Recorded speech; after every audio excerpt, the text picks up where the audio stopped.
राहुल अपनी पत्नी सीमा और अपनी माँ के साथ रहता था। गर्मियों की छुट्टी में राहुल की बुआ फूफा अपने लड़के सोनू के साथ उनके घर रहने आए। घर आते ही फूफा जी राहुल से बोले कि यहाँ तो बहुत गर्मी है, घर में कोई एसी नहीं है क्या? राहुल की माँ ने बोला, भाई साहब, अभी कुछ दिन पहले ही राहुल ने अपने कमरे में एसी लगवाया है। यह सुनते ही फूफा जी अपने बेटे से बोले कि सारा सामान राहुल के कमरे में ले चलो।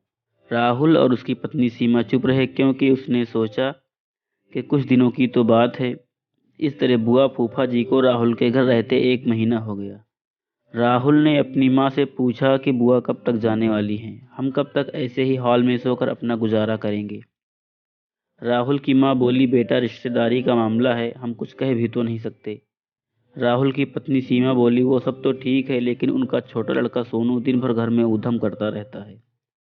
कल तो उसने हमारा नया सोफा बुरी तरह फाड़ डाला।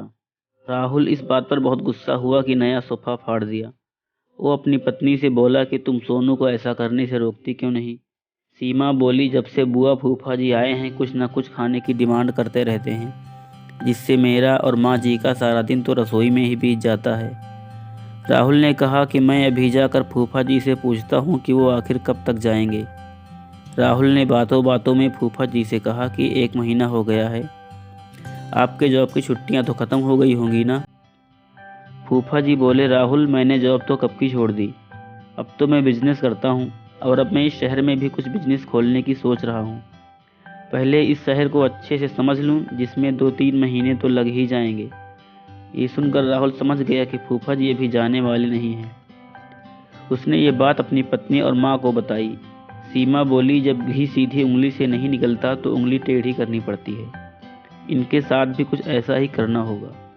आप ये काम मुझ पर छोड़ दीजिए। उसी रात बुआ और फूफा जी छत पर थे। तभी उनका लड़का सोनू चिल्लाता हुआ उनके पास गया और बोला कि मैंने अभी एक चुड़ैल को देखा है। तभी एक चुड़ैल वहां आ गई और बुआ और फूफा जी को बोली कि तुम में से कौन पहले मेरा भोजन बनना चाहेगा।